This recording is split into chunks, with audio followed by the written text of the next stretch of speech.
পাশের বাসার পোয়াতে ভাবে খেতে চাইলো, আমি কি না করতে পারি? নিজ হাতে রান্না করে পেট ভরে খাওয়ালাম। এত মজার রান্না খেয়ে তো ভাবি ফিদা হয়ে গেল। আসলে এই রান্নাটা যে দেখবে তারই কিন্তু জিভে পানি এসে যাবে। জিভে পানি আসা মাত্র বাসায় তৈরি করে ফেলবেন, এত টেস্টি হয় এটা। মানে কি বলবো, মাংস পোলাও খেতে খেতে যাদের রুচি নষ্ট হয়ে গেছে তারা কিন্তু এই রেসিপিটা ট্রাই করতে পারেন। এটা অনেক মজার এবং বিখ্যাত জনপ্রিয় একটা খাবার।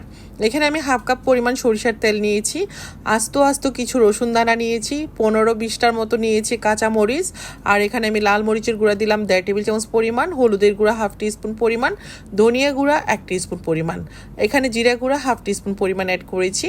আর এখানে আমি কয়েক পদের মাছ অ্যাড করলাম, দেখে হয়তো বুঝতে পারছেন। আপনারা আপনাদের পছন্দ মতো মাছ নিয়ে নেবেন। আর আমি এখানে দিয়ে দিলাম একটা টমেটো কাটা আর পেঁয়াজ কুচি, বড় সাইজের 4টা পেঁয়াজ কুচি অ্যাড করলাম। একটু আমি এখানে বরবটি দিয়ে দিলাম, সবজি আর কি, চাইলে একটা আলুও দেওয়া যায় কেটে। তো স্বাদ মতো লবণ দিয়ে আবার একটু সরিষার তেল দিয়ে ভালো করে মাখিয়ে নিচ্ছি। এখানে আমি একটু ধনিয়া পাতা অ্যাড করছি, এতে করে টেস্টটা অনেক ভালো আসবে। এখানে কোনো বাটা মশলা অ্যাড করা যাবে না, আমি কাটা মশলা দিয়েই রান্নাটা করছি। আমি এখানে নিয়েছি অ্যালুমিনিয়াম ফয়েল, যদিও ওই রান্নাটা করতে হয় কলা পাতায়। শহরের বাড়িতে আসলে কলা পাতা পাওয়াটা টাফ, তো সেই জন্য আমি অ্যালুমিনিয়াম ফয়েল দিয়ে করছি।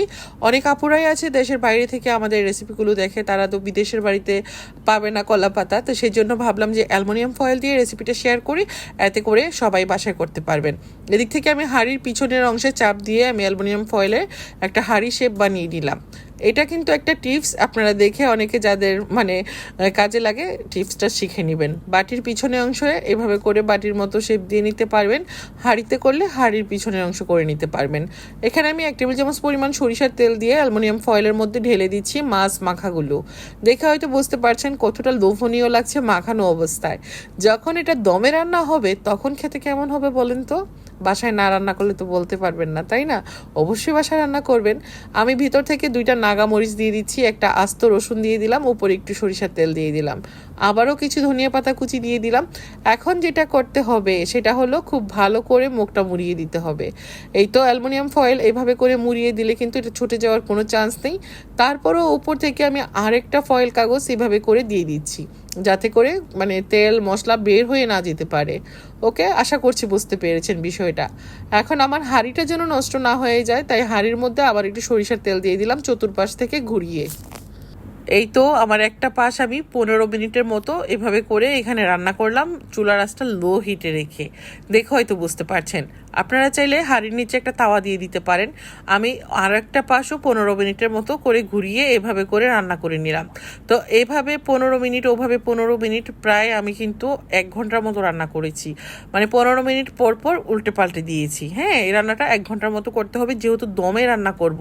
আর ভেতরে সব কিন্তু মানে তেল মশলা আপনারা তো দেখেছেন মেখে দিয়েছি। 1 ঘন্টা রান্না করলে রান্নাটা পারফেক্ট হবে। নিচে যদি তাওয়া দিয়ে বসিয়ে রাখেন অল্প আছে, এতে করেও 1 ঘন্টা লাগবে। এটা পরিমাণের উপর ডিপেন্ড করবে। আমি কিন্তু এখানে প্রায় 1 কেজির মতো সব কিছু মিলিয়ে হয়েছিল। তো আমার এটা কতটা লোভনীয় হয়েছে দেখে হয়তো বুঝতে পারছেন, মাশাআল্লাহ।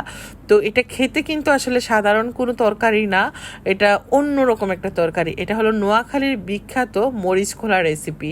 তো আশা করছি অনেক ভাই বোনরাই আমার এই রেসিপিতে আছেন, মানে রেসিপিটা দেখছেন, যারা অনেকেই আছেন নোয়াখালীর। কমেন্ট করে জানাবেন আপনাদের রান্নাটা ঠিকঠাক করতে পারলাম কিনা, কেমন লেগেছে আপনাদের কাছে। আর এটা কতটা পারফেক্টলি রান্না হয়েছে দেখুন, রসুনটা কিন্তু একদম মানে গলে গেছে। এরকম মানে গলে গেলেই বুঝতে পারবেন রান্নাটা পারফেক্ট হয়েছে। আর যেহেতু নাগামরিচ দিয়েছি, কি যে একটা স্মেল, মানে কি বলবো, আসলে আমি মানে হাত থামাতে পারছি না, শুধু হাত মুখের দিকেই যাচ্ছে। বাসায় একবার হলেও রেসিপিটা করবেন। ভালো লাগলে ভিডিওটা বেশি বেশি করে শেয়ার করবেন। সবাই ভালো থাকবেন। আল্লাহ হাফেজ, আসসালামু আলাইকুম।